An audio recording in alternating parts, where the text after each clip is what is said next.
Hello friends, কেমন আছো সবাই? আরও একটি ভিডিও নিয়ে হাজির হলাম তোমাদের মাঝে। তবে ভিডিওটি অনেক দিন আগে করার। এই ভিডিওর কিছু কিছু পার্ট তোমরা অনেক সময়ই দেখেছো। আমি বিভিন্ন রিলস বা শর্টস ভিডিও করার সময় এই ভিডিওর কিছু কিছু অংশ দিতাম। আসলে 3 মাস আগে এই ভিডিওগুলো করা, এডিট করতে অনেকটা সময় লেগে গেল। আমি আমার ফোন থেকে ভিডিও করেছিলাম, আমার বর ওর ফোন থেকে ভিডিও করেছিল। দুজনের ফোন থেকে ভিডিওগুলো এক জায়গায় নেওয়ার জন্য একটি ফোন থেকে আরেকটি ফোনে ট্রান্সফার করে নিতে এবং কাজগুলো করতে অনেকটা সময়ের প্রয়োজন ছিল, যেটা আমি একদমই করে উঠতে পারছিলাম না, তাই এতটা দেরি হয়ে গেল। একদম পার্কে যাওয়া থেকে শুরু করে শেষ পর্যন্ত যতটা সম্ভব আমি তোমাদের মাঝে শেয়ার করার চেষ্টা করেছি। জন প্রতি 100 টাকা মূল্যের টিকিট নিয়ে পার্কের মধ্যে ঢুকতে হবে। তো আমরা দুইজনের জন্য টিকিট নিয়েছি, আর সাম্য যেহেতু অনেক ছোট, ওর জন্য টিকিটের প্রয়োজন হয়নি। আমরা যাবার প্রায় 7 দিন আগে পর্যন্তও পার্কে ঢুকতে কোনো টিকিট লাগতো না। তো আমাদের ব্যাড লাক, আমরা এটা জানতাম না, আমাদের টিকিট কেটেই সেখানে যেতে হয়েছে। আর একটা জায়গা যাওয়ার উদ্দেশ্যে যদি প্রিপারেশন নেওয়া হয়, তো সেই মুহূর্ত থেকে না ঢুকে ফিরে আসাটা একদমই ঠিক হবে না। আর ভেতরে ঢুকে যা অবস্থা দেখলাম, তাতে প্রায় সব কিছুরই এখন টিকিট নির্ধারণ করা হয়েছে এবং যথেষ্ট এক্সপেন্সিভ। অসুবিধে নেই, আমরা বিভিন্ন জায়গায় ঘুরতে পছন্দ করি এবং সেখানে গিয়ে যাতে আমরা যতটা সম্ভব উপভোগ করতে পারবো এরকম একটা প্রিপারেশন নিয়েই যাই। মাঝে মাঝে বিনোদনের প্রয়োজন আছে, টাকা পয়সা তো আপেক্ষিক, কিন্তু এইগুলো দেখার সুযোগ এলে আমি মনে করি সবারই সুযোগটা গ্রহণ করা উচিত। অনেক কিছু না জেনে না দেখে জীবনটাকে একদমই শূন্য করে চলে যাওয়াটা আমার কাছে একদমই ভালো লাগে না। এই জীবনটার অবশ্যই কোনো একটা উদ্দেশ্য আছে, তো যতটা সম্ভব উপভোগ করাই ভালো। পার্কটি কিন্তু যথেষ্ট সুন্দরভাবে সাজানো। দেখুন, এই যে প্রজাপতি তৈরি করা হয়েছে, অসংখ্য ছোট ছোট টবে করে টাইম ফুল লাগানো আছে, আর বিভিন্ন কালারের টাইম ফুল। আমরা রোদের সময় গিয়েছি তাই ফুল ফোটা দেখতে পারিনি। বিভিন্ন সময় পার্কটি বিভিন্নভাবে সেজে ওঠে। সকালে হয়তো অনেক টাইম ফুল ফুটবে, দুপুরের দিকে অনেক রোদ ঝলমল করবে, আর বিকেল হতে হতে বিভিন্ন লাইট জ্বলে উঠবে। এই যে দেখতে পাচ্ছেন যে রাইডগুলো, এগুলো কিন্তু যথেষ্ট লাইটিং করে সাজানো। রাতের বেলা সব ধরনের লাইট জ্বেলে দিলে দেখতে আরও বেশি ভালো লাগে। আর জায়গায় জায়গায় ছোট ছোট গাছপালা দিয়ে খুব ভালো করে ডেকোরেশন করা আছে। আর আমার একটা জিনিস খুব ভালো লেগেছে, কেরানীগঞ্জের এই অঞ্চলটায় অনেক গাছপালা আছে এবং একটু ফাঁকা ফাঁকাও আছে।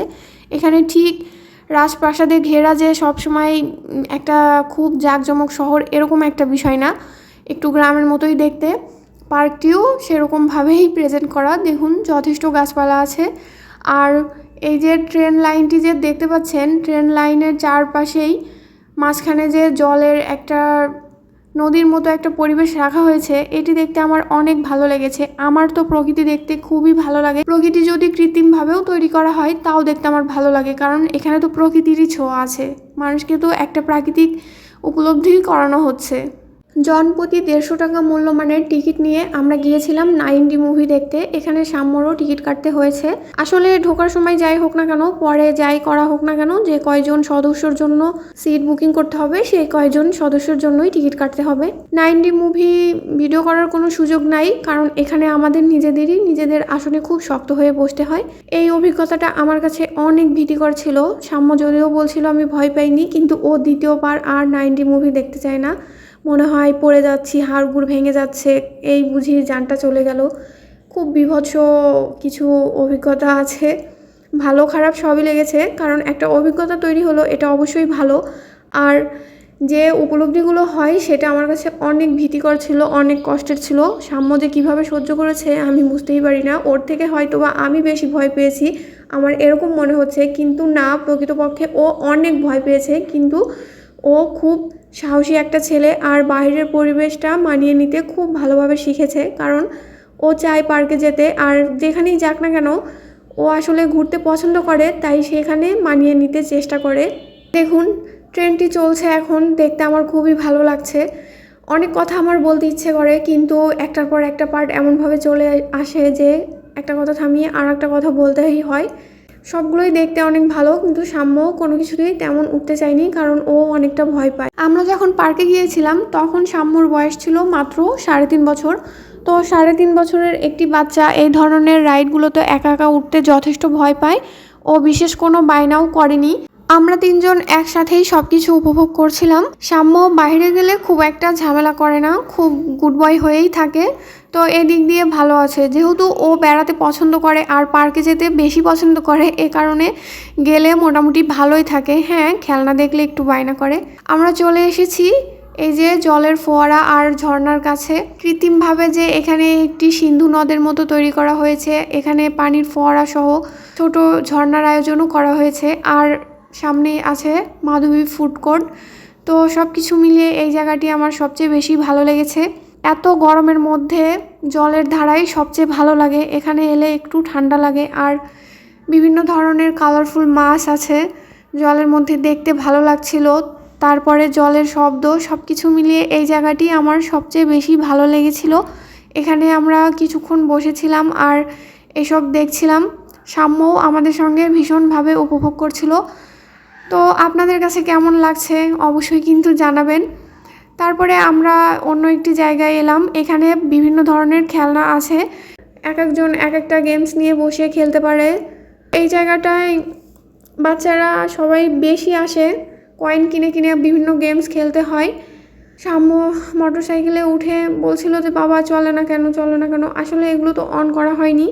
তো আমরা অনেকক্ষণ ঘোরাঘুরি করেছি, তাই ভাবলাম একটু রেস্ট নেই, এক জায়গায় বসে হালকা একটু ড্রিঙ্কস করি।